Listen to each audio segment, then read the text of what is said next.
राधे राधे हरि भक्तों, कैसे हैं आप सभी। आशा करती हूँ कि आप सभी बहुत ही अच्छे होंगे और आप सभी पर भगवान श्री हरि विष्णु और माता लक्ष्मी की कृपा सदैव ही बनी रहे। तो भक्तों, आज हम श्रवण करेंगे देव उठनी एकादशी की व्रत की कथा, जिसे सुनने मात्र से धन, यश और वैभव की प्राप्ति होती है। तो चलिए भक्तों, कथा का रसपान करते हैं और कथा को प्रारंभ करते हैं। एक समय की बात है, एक बार भगवान विष्णु से लक्ष्मी माता ने कहा, हे स्वामी, अब आप दिन रात जागा करते हैं और सोते हैं तो लाखों करोड़ों वर्षों तक सो जाते हैं। उस समय समस्त चराचर का नाश भी कर डालते हैं। अंत आप नियम से प्रतिवर्ष निद्रा लिया करें, इससे मुझे भी कुछ समय विश्राम करने का समय मिल जाएगा। लक्ष्मी जी की बात सुनकर भगवान विष्णु मुस्कुराए और बोले, हे प्रिय, तुमने ठीक कहा। मेरे जागने से सब देवों को और खासकर तुमको कष्ट होता है। तुम्हें मेरी सेवा से जरा भी अवकाश नहीं मिलता। इसीलिए तुम्हारे कथन अनुसार आज से मैं प्रतिवर्ष 4 मास वर्षा ऋतु में शयन करूंगा। उस समय तुमको और देवगणों को अवकाश होगा। मेरी ये निद्रा अल्प निद्रा और प्रलयकालीन महानिद्रा कहलाएगी। ये मेरी अल्प निद्रा मेरे भक्तों को परम मंगलकारी, उत्सवप्रद तथा पुण्यवर्धक होगी। इस काल में मेरे जो भी भक्त मेरे शयन की भावना कर मेरी सेवा करेंगे और शयन और उत्पादक के उत्सव आनंद पूर्वक आयोजित करेंगे, उनके घर में तुम्हारे सहित निवास करूंगा। दोस्तों, अब सुनिए देव उठनी एकादशी की दूसरी कथा। एक राजा के राज्य में सभी लोग एकादशी का व्रत रखते थे। प्रजा तथा नौकर चाकरों से लेकर पशुओं तक को एकादशी के दिन अन्न नहीं दिया जाता था। एक दिन किसी दूसरे राज्य का एक व्यक्ति राजा के पास आकर बोला, महाराज, कृपया करके मुझे नौकरी पर रख लें। तब राजा ने उसके सामने एक शर्त रखी कि ठीक है, रख लेते हैं, किंतु रोज तो तुम्हें खाने को सब कुछ मिलेगा, पर एकादशी को अन्न नहीं मिलेगा। उस व्यक्ति ने उस समय हाँ कर ली।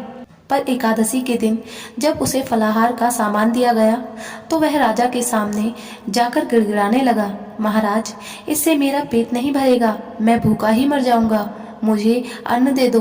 राजा ने उसे शर्त की याद दिलाई, पर वह अन्न छोड़ने को राजी नहीं हुआ। तब राजा ने उसे आटा, दाल, चावल आदि दिए। वे नित्य की तरह नदी पर पहुंचा और स्नान कर भोजन पकाने लगा। अब भोजन बन गया तो वह भगवान को बुलाने लगा, आओ भगवान, भोजन तैयार है। उसके बुलाने पर पीताम्बर धारण किए हुए भगवान चतुर्भुज रूप में आ पहुंचे तथा प्रेम से उसके साथ भोजन करने लगे।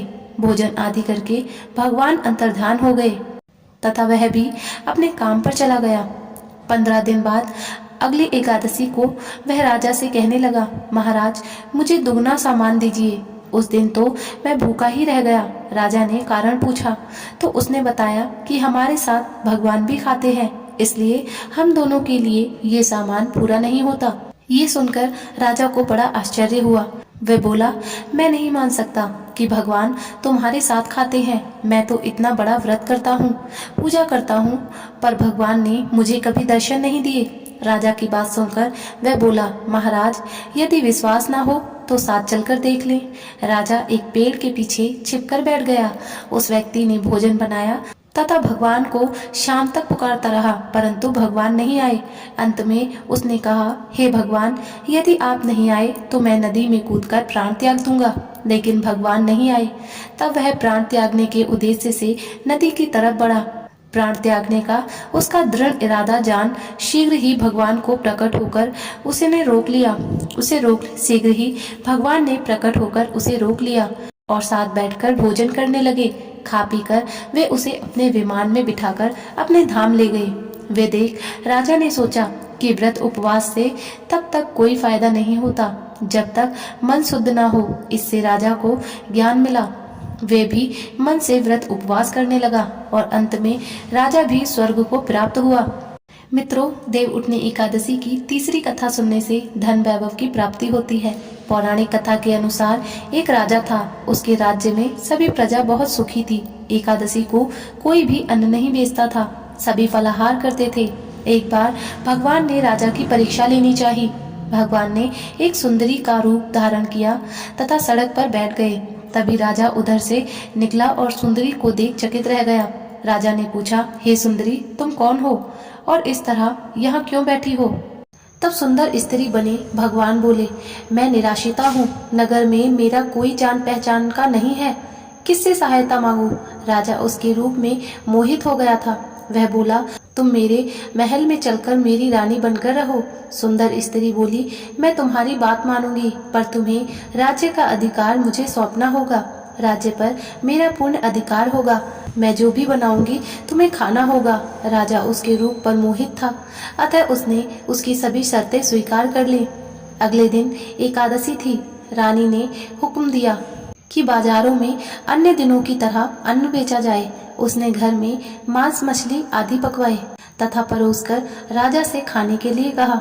ये देखकर राजा बोला, हे प्रिय, आज एकादशी है, मैं तो केवल फलाहार ही करूंगा। तब रानी ने शर्त की याद दिलाई और बोली, या तो खाना खाओ, नहीं तो मैं बड़े राजकुमार का सिर काट दूंगी।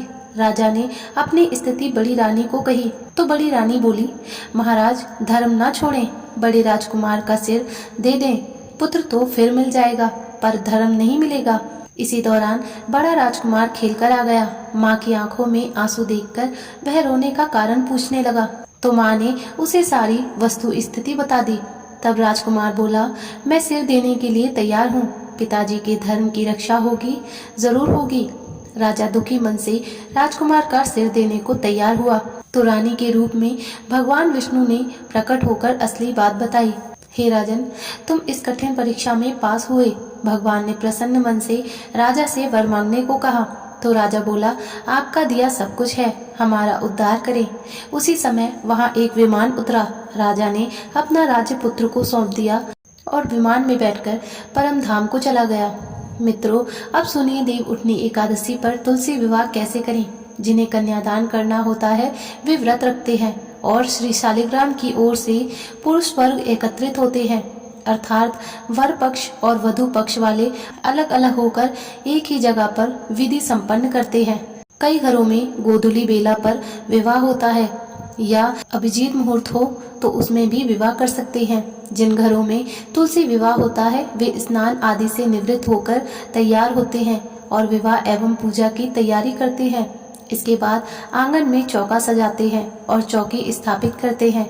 आंगन नहीं हो तो मंदिर या छत पर भी तुलसी विवाह करा सकते हैं। इसके बाद साथ ही अष्टदल कमल बनाकर चौकी पर श्री शालिग्राम जी को स्थापित करके उनका श्रृंगार करते हैं। अष्टदल कमल के ऊपर कलश स्थापित करने के बाद कलश में जल भरें, कलश पर सांतियां बनाएं और कलश पर आम के 5 पत्ते वृत्ताकार रखें। नारियल लपेटकर आम के पत्तों के ऊपर रख दें। अब लाल या पीले वस्त्र पहनकर तुलसी के गमले को गेरू से सजाएं और इसे श्री शालिग्राम जी की चौकी के दाएं ओर रख दें।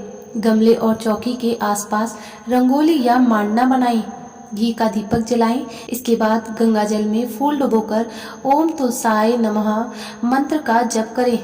मंत्र का जप करते हुए माता तुलसी और शालिग्राम जी पर गंगा जल का छिड़काव करें और अब माता तुलसी को रोली और श्री शालिग्राम जी को चंदन का तिलक लगाएं। अब तुलसी और शालिग्राम जी के आसपास गन्ने से मंडप बनाएं। मंडप पर लाल चुनरी ओढ़ा दें। अब तुलसी माता को सुहाग का प्रतीक साड़ी से लपेट दें और उनका वधु दुल्हन की तरह और उनका वधु की तरह श्रृंगार करें। श्री शालिग्राम को पंचामृत से स्नान कराने के बाद उन्हें पीला वस्त्र पहनाएं। अब तुलसी माता श्री शालिग्राम और मंडप को दूध में भिगोकर हल्दी का लेप लगाएं। अब पूजन की सभी सामग्री अर्पित करें, जैसे फूल, फल इत्यादि। अब कोई पुरुष श्री शालिग्राम जी की चौकी सहित गोद में उठाकर तुलसी की 7 बार परिक्रमा कराएं। इसके बाद तुलसी और श्री शालिग्राम को खीर और पूड़ी का भोग लगाएं। विवाह के दौरान मंगल गीत गाएं। इसके बाद तुलसी जी और शालिग्राम की आरती करें और इस विवाह को संपन्न होने की घोषणा के बाद प्रसाद बांटें। प्रसाद बांटने के बाद सभी सदस्य एकत्रित होकर भोजन करते हैं।